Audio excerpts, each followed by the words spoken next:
সন্ধ্যায় ছেলের সাথে পার্কে হাঁটতে গেলাম। দীর্ঘদিন পর একসাথে সময় কাটাচ্ছিলাম। হাঁটার পথে স্কুলের পুরনো বন্ধু শিল্পীর সাথে দেখা। অনেকদিন পর দেখা, তাই খুশি হয়ে আলাপ করলাম। শিল্পী ছেলের দিকে তাকিয়ে বলল, এ তোমার ছেলে তো? কত বড় হয়ে গেছে? আমি হ্যাঁ বলতে যাচ্ছিলাম। হঠাৎ ছেলে হেসে বলল, না আন্টি, আমি উনার ছেলে নই। কি? শিল্পী অবাক হল। তাহলে? ছেলে আমার কোমর জড়িয়ে ধরল। উনি আমার গার্লফ্রেন্ড। আমি লজ্জায় লাল হয়ে গেলাম। শিল্পী আরও অবাক। মানে? ছেলে বলল, আমরা ডেটিং করছি। আমি তার হাত সরিয়ে দিতে চাইলাম, কিন্তু সে শক্ত করে ধরল। শিল্পী বিশ্বাস করতে পারল না। কিন্তু বয়সের তো অনেক পার্থক্য। ছেলে বলল, প্রেমে বয়স কোনো ব্যাপার না। শিল্পী চলে যাওয়ার পর আমি তাকে প্রশ্ন করলাম। সে বলল, মা, আমি মিথ্যা বলিনি। আমি সত্যিই তোমাকে গার্লফ্রেন্ড বানাতে চাই। পার্কে সন্ধ্যার আলো নিভে আসছিল।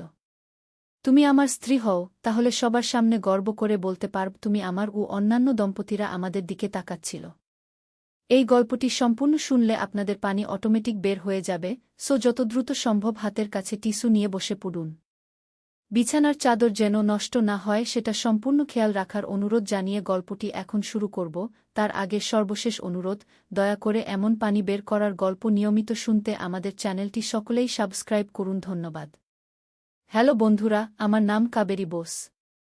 আমার বয়স ৪৪ বছর। আমার স্বামীর নাম তপন বোস, বয়স ৪৭ বছর। আমাদের ২ সন্তান, রিয়াদ আর ঋতিকা। রিয়াদ ২১ বছর বয়সী, বিশ্ববিদ্যালয়ে পড়ে।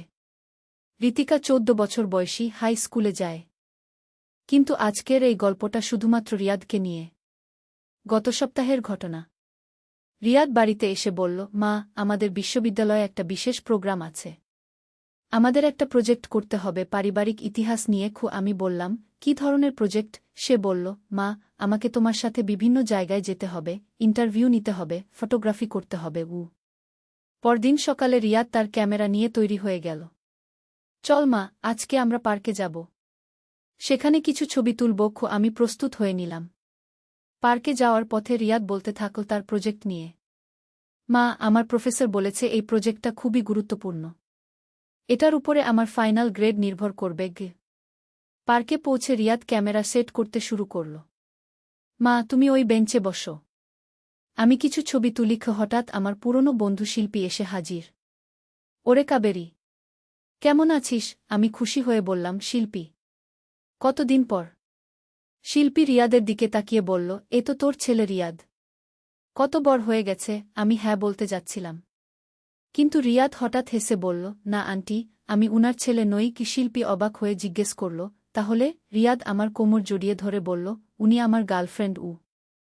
আমি তো একদম হতবাক। এ কি বলছে রিয়াদ? শিল্পী তো আরও বিস্মিত। মানে কি বলছিস তুই? রিয়াদ নির্দ্বিধায় বলল, আমরা ডেটিং করছি আন্টি। অনেকদিন ধরেই। আমি লজ্জায় লাল হয়ে গিয়ে তার হাত সরিয়ে দেওয়ার চেষ্টা করলাম। কিন্তু সে আরও শক্ত করে ধরে রাখল। শিল্পী বলল, কিন্তু বয়সের তো অনেক তফাত। রিয়াদ রোমান্টিক ভঙ্গিতে বলল, আন্টি, ভালোবাসায় বয়স কোনো ব্যাপার না। প্রেম মানে প্রেম। আমি কি করব বুঝতে পারছিলাম না। শিল্পী অবাক হয়ে আমার দিকে তাকিয়ে রইল। শিল্পী চলে যাওয়ার পর আমি রিয়াদকে কড়া গলায় বললাম, এ কি করলি তুই? কেন এমন মিথ্যা কথা বললি? রিয়াদ হাসতে হাসতে বলল, মা, আমি কোনো মিথ্যা কথা বলিনি। আমি সত্যিই তোমাকে আমার গার্লফ্রেন্ড বানাতে চাই। আমি আরও রেগে গেলাম, কি বলছিস তুই? আমি তোর মা। রিয়াদ বলল, হ্যাঁ মা, কিন্তু তুমি এত সুন্দর যে কেউ বুঝতেই পারবে না তুমি আমার মা। আমি চাই তুমি আমার স্ত্রী হও। পার্কের সন্ধ্যার আলো নিভে আসছিল। চারদিকে অন্যান্য দম্পতিরা হাঁটাহাঁটি করছিল। তাহলে আমি সবার সামনে গর্ব করে বলতে পারব তুমি আমার। রিয়াদ আবার আমাকে জড়িয়ে ধরার চেষ্টা করল। আমি দূরে সরে গেলাম। রিয়াদ, তুই কি বলছিস? এসব কথা বলা ঠিক না। কিন্তু রিয়াদ থামল না। সে বলল, মা, আমি জানি এটা অদ্ভুত লাগছে, কিন্তু আমি সত্যিই চাই আমরা স্বামী স্ত্রী হয়ে থাকি। আমি ভাবলাম, এ ছেলের মাথা খারাপ হয়ে গেছে নাকি? দেখো মা, আমি তোমার প্রতি যে ভালোবাসা অনুভব করি সেটা শুধু মায়ের প্রতি সন্তানের ভালোবাসা নয়। এটা একজন পুরুষের একজন নারীর প্রতি ভালোবাসা। রিয়াদের কথা শুনে আমার মাথা ঘুরে যাওয়ার মতো অবস্থা। রিয়াদ, তুই কি পাগল হয়ে গেছিস? আমি তোর মা। তোর জন্ম দিয়েছি। আমি চিৎকার করে বললাম। রিয়াদ শান্ত গলায় বলল, মা, আমি জানি এটা সমাজে গ্রহণযোগ্য নয়। কিন্তু আমার হৃদয় যা বলছে আমি সেটাই বলছি গু। হঠাৎ রিয়াদ আমার হাত ধরে বলল, মা চল আমরা ঘর থেকে দূরে কোথাও চলে যাই। সেখানে আমরা স্বামী-স্ত্রী হিসেবে থাকব। আমি তার হাত ঝেড়ে ফেললাম। রিয়াদ, তোর বাবার কথা ভেবে দেখ, তোর বোনের কথা ভেবে দেখু। রিয়াদ বলল, মা আমি সব ভেবেই বলছি। আমি চাই না বাবা আর ঋতিকা জানুক। আমি চাই আমরা গোপনে কোথাও চলে যাই। আমি বুঝতে পারছিলাম না এ ছেলে কি বলছে। মা তুমি জানো আমি কত একা থাকি। বিশ্ববিদ্যালয়ে গিয়ে অন্য ছেলেদের দেখি তাদের গার্লফ্রেন্ড আছে। আমি ভাবি আমার তো তোমার মতো একজন আছে। তোমার থেকে সুন্দর কেউ নেই। রিয়াদের কথা শুনে আমি আরও বিব্রত হলাম। এমন সময় পার্কের অন্য প্রান্ত থেকে একজন বয়স্ক মানুষ এসে বললেন, বেটা তোমাদের কথাবার্তা শুনছিলাম। তুমি কি সত্যিই তোমার মায়ের প্রতি এমন অনুভূতি রাখো? রিয়াদ নির্দ্বিধায় বলল, হ্যাঁ কাকু, আমি মাকে ভালোবাসি। সেই বয়স্ক ভদ্রলোক হেসে বললেন, বেটা এটা খুবই স্বাভাবিক। কিন্তু তুমি যেটা ভাবছ সেটা ঠিক নয়। রিয়াদ জিজ্ঞেস করল, কেন কাকু? ভদ্রলোক বললেন, কারণ তুমি এখনও পুরোপুরি বুঝতে পারছ না প্রেম আর মায়ের ভালোবাসার মধ্যে পার্থক্য। দেখো বেটা, তোমার মায়ের প্রতি তোমার যে ভালোবাসা সেটা পবিত্র মায়ের ভালোবাসা। কিন্তু তুমি সেটাকে রোমান্টিক প্রেমের সাথে গুলিয়ে ফেলেছ। ভদ্রলোকের কথা শুনে রিয়াদ একটু ভাবল। আমি সেই ভদ্রলোককে ধন্যবাদ দিলাম। তিনি বললেন, আপা ছেলেটার কাউন্সেলিং দরকার। এ বয়সে অনেক ছেলের মধ্যেই এমন কনফিউশন হয়। আমি মাথা নেড়ে সম্মতি জানালাম। ভদ্রলোক চলে যাওয়ার পর রিয়াদ আমাকে বলল, মা আমি কি সত্যিই ভুল ভাবছি? আমি তার কাঁধে হাত রেখে বললাম, হ্যাঁ বাবা, তুই ভুল ভাবছিস। তোর মানসিক অবস্থা ঠিক নেই গে। মা তাহলে আমি কি করব? আমার তো খুব খারাপ লাগছে। রিয়াদ কান্নার সুরে বলল। আমি বললাম, তুই একজন সাইকোলজিস্টের কাছে যাবি। তিনি তোকে সাহায্য করবেন। সেদিন রাতে বাড়িতে ফিরে আমি তপনের সাথে সব কথা বললাম। তপন প্রথমে রেগে গেল, কিন্তু পরে বুঝল যে রিয়াদের কাউন্সেলিং দরকার। আমরা পরদিনই একজন মনোবিদের কাছে রিয়াদকে নিয়ে গেলাম। ডাক্তার বললেন, এটা অয়ডিপাস কমপ্লেক্স এর একটা ধরন। অনেক তরুণের মধ্যেই এমনটা দেখা যায়। সঠিক চিকিৎসার মাধ্যমে এটা ভালো হয়ে যাবে। আমি আশ্বস্ত হলাম। প্রায় ৩ মাস কাউন্সেলিং এর পর রিয়াদ অনেক ভালো হয়ে গেল। সে আমার কাছে এসে বলল, মা আমি সরি। আমি খুবই ভুল ভেবেছিলাম। তুমি আমার মা, আমার সবচেয়ে প্রিয় মানুষ। কিন্তু সেই ভালোবাসাটা মায়ের ভালোবাসা। আমি তাকে জড়িয়ে ধরে বললাম, কোনো সমস্যা নেই বাবা। তুই আমার সন্তান, আমি তোকে সব সময় ভালোবাসব। রিয়াদ বলল, মা আমি এখন বুঝতে পারছি আমার একটা গার্লফ্রেন্ড দরকার। আমার বয়সী কোনো মেয়ের সাথে সম্পর্ক করা উচিত কে। কিছুদিন পর রিয়াদ সত্যিই একটা মেয়ের সাথে প্রেম করতে শুরু করল। তার নাম সুমিতা। খুব সুন্দর আর ভালো মেয়ে। রিয়াদ সুমিতাকে বাড়িতে নিয়ে এসে আমাদের সাথে পরিচয় করিয়ে দিল। সুমিতা বলল, আন্টি রিয়াদ সব সময় আপনার কথা বলে। বলে তার মা সবচেয়ে ভালো। আমি হেসে বললাম, সে তো আমার সন্তান। মায়ের কাছে সন্তানরাই সবচেয়ে ভালো। এভাবে আস্তে আস্তে আমাদের পরিবারে শান্তি ফিরে এল। রিয়াদ তার পড়াশোনায় মনোযোগ দিল। সুমিতার সাথে সুন্দর সম্পর্ক গড়ে তুল। আর আমি বুঝলাম যে সন্তানদের মানসিক সমস্যার সময় ধৈর্য ধরে তাদের পাশে থাকা কতটা জরুরি। রিয়াদের সুস্থ হয়ে ওঠার পর আমাদের পারিবারিক জীবনে নতুন মাত্রা এল। কিন্তু কিছুদিন পর একটা অদ্ভুত ঘটনা ঘটল। রিয়াদ একদিন বাড়িতে এসে বলল, মা আমি একটা চিঠি পেয়েছি। আমি জিজ্ঞেস করলাম, কোনো চিঠি? রিয়াদ বলল, একটা আইনি ফার্ম থেকে। তারা বলেছে আমার নামে একটা সম্পত্তি আছে। আমি অবাক হয়ে বললাম, কি ধরনের সম্পত্তি? রিয়াদ চিঠিটা দেখাল। সেখানে লেখা ছিল যে রিয়াদের দাদুর একটা পুরনো বাড়ি আছে, যেটা এখন তার নামে রেজিস্ট্রেশন হয়ে গেছে। কিন্তু আমার দাদু তো অনেক আগেই মারা গেছেন। আর আমরা তো কখনো শুনিনি যে তার কোনো সম্পত্তি আছে। তপন বলল, এটা নিশ্চয়ই কোনো ভুল। কিন্তু রিয়াদ বলল, না বাবা, আমি খোঁজ নিয়েছি।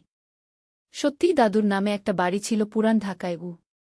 পরদিন আমরা সবাই মিলে সেই ঠিকানায় গেলাম।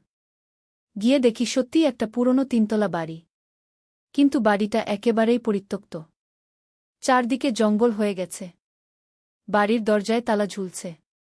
স্থানীয় একজন বয়স্ক মানুষ এসে বললেন, আপনারা কি এই বাড়ির মালিক? আমরা জানালাম যে রিয়াদের দাদুর বাড়ি। তিনি বললেন, হ্যাঁ মনে আছে। অনেক বছর আগে একজন ভদ্রলোক এখানে থাকতেন। তারপর হঠাৎ একদিন চলে গেলেন। কিন্তু বিচিত্র ব্যাপার হল, তিনি যাওয়ার আগে বলে গিয়েছিলেন যে তার নাতি একদিন এই বাড়িতে ফিরে আসবে। কি এই কথা শুনে আমাদের গায়ে কাঁটা দিল। রিয়াদ জিজ্ঞেস করল, তিনি আর কিছু বলেছিলেন? বয়স্ক লোকটি বললেন, হ্যাঁ, তিনি বলেছিলেন এই বাড়িতে একটা গুপ্তধন লুকানো আছে। কিন্তু সেটা শুধুমাত্র তার রক্তের মানুষই খুঁজে পেতে পারবে। আমরা বিস্মিত হয়ে একে অপরের দিকে তাকালাম। রিয়াদ বলল, বাবা, চল আমরা বাড়িটার ভিতরে দেখি। তপন বলল, কিন্তু তালা তো আছে। স্থানীয় লোকটি বললেন, তালার চাবি আমার কাছে আছে। আপনাদের দাদু আমাকে দিয়ে গিয়েছিলেন। আমরা বাড়ির ভিতরে ঢুকলাম। ভিতরটা ধুলোবালিতে ভরা, কিন্তু আসবাবপত্র গুছানো অবস্থায় আছে। মনে হচ্ছে যেন কেউ সব গুছিয়ে রেখে গেছে অনেক বছর আগে। ঋতিকা বলল, মা, এই বাড়িটা তো খুব সুন্দর। রিয়াদ একটা পুরনো আলমারি খুলে দেখল। সেখানে অনেক কাগজপত্র আছে। তার মধ্যে একটা ডায়েরি পেল। ডায়েরিটা খুলে দেখল, সেটা তার দাদুর হাতের লেখা। ডায়েরিতে লেখা ছিল, আমার প্রিয় নাতি রিয়াদ, যদি তুমি এই লেখা পড়ো তাহলে বুঝবে যে আমি আর নেই। কিন্তু আমি তোমার জন্য কিছু রেখে গেছি। রিয়াদ আরও পড়ল, এই বাড়ির তিনতলায় একটা গোপন কক্ষ আছে। সেখানে আমি আমার জীবনের সঞ্চয় লুকিয়ে রেখেছি। কিন্তু সেটা খুঁজে বের করতে হলে তোমাকে কিছু ধাঁধার সমাধান করতে হবে। প্রথম ধাঁধা ছিল, যেখানে সূর্য প্রথম আলো ফেলে সেখানে খোঁজো। আমরা সবাই ভাবতে লাগলাম।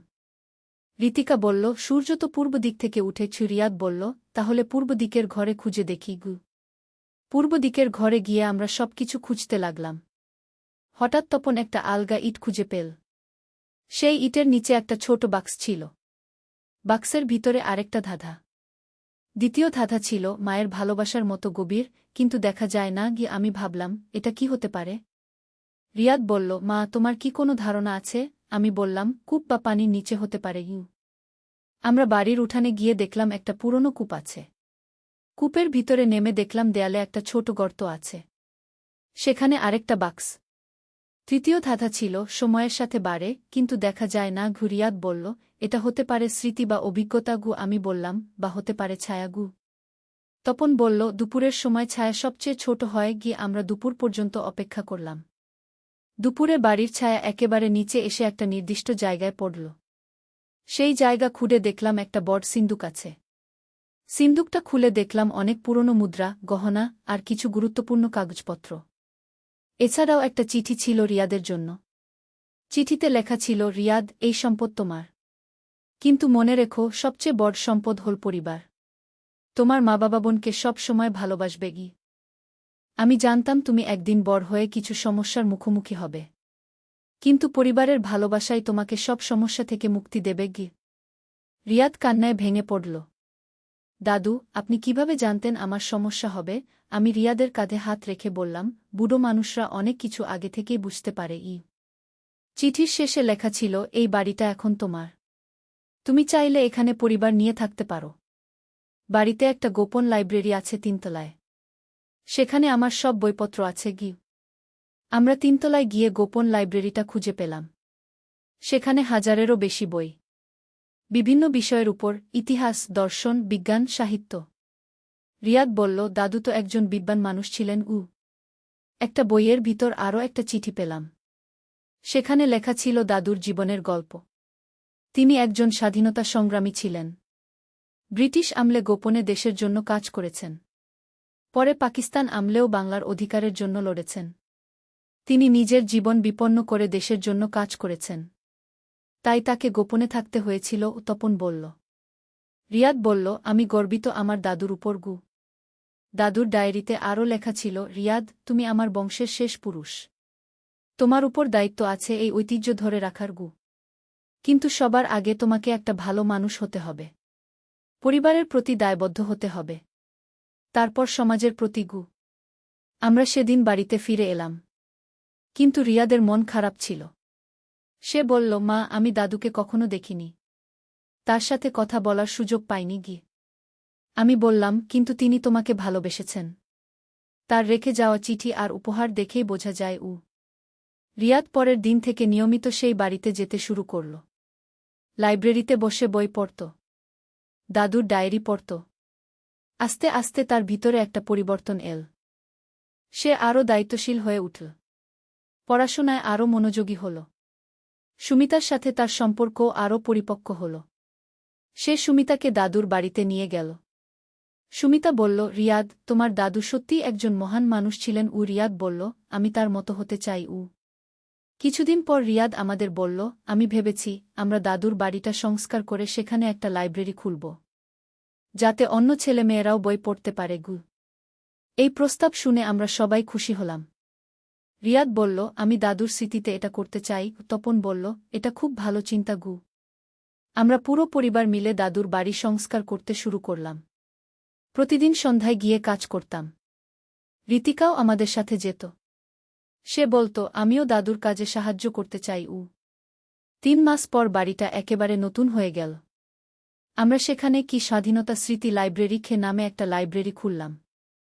দাদুর সব বই সেখানে রাখলাম। আরও নতুন বই কিনে রাখলাম। লাইব্রেরি উদ্বোধনের দিন অনেক মানুষ এসেছিল। স্থানীয় সবাই জানত রিয়াদের দাদুর কথা। তারা খুশি হল যে তার স্মৃতিতে একটা লাইব্রেরি করা হল। রিয়াদ সেদিন একটা বক্তব্য দিল। সে বলল, আমার দাদু আমাকে শিখিয়েছেন যে জ্ঞানই সবচেয়ে বড় সম্পদ। আমি চাই এই লাইব্রেরির মাধ্যমে অন্য সবাই সেই সম্পদের ভাগিদার হোক। আজকের এই গল্পের মাধ্যমে আমি বুঝতে পারলাম যে জীবনে অনেক রহস্য থাকে, কিন্তু পরিবারের ভালোবাসা আর একসাথে থাকাই সব রহস্যের সমাধান করে দেয়া। রিয়াদ তার দাদুকে না দেখলেও দাদুর ভালোবাসা তার জীবনে বিরাট প্রভাব ফেলেছিল, আর সেই ভালোবাসাই তাকে একটা ভালো মানুষ হতে সাহায্য করেছিল। পরিবার মানেই হল একসাথে সব সমস্যার মোকাবেলা করা আর একে অপরের পাশে থাকা।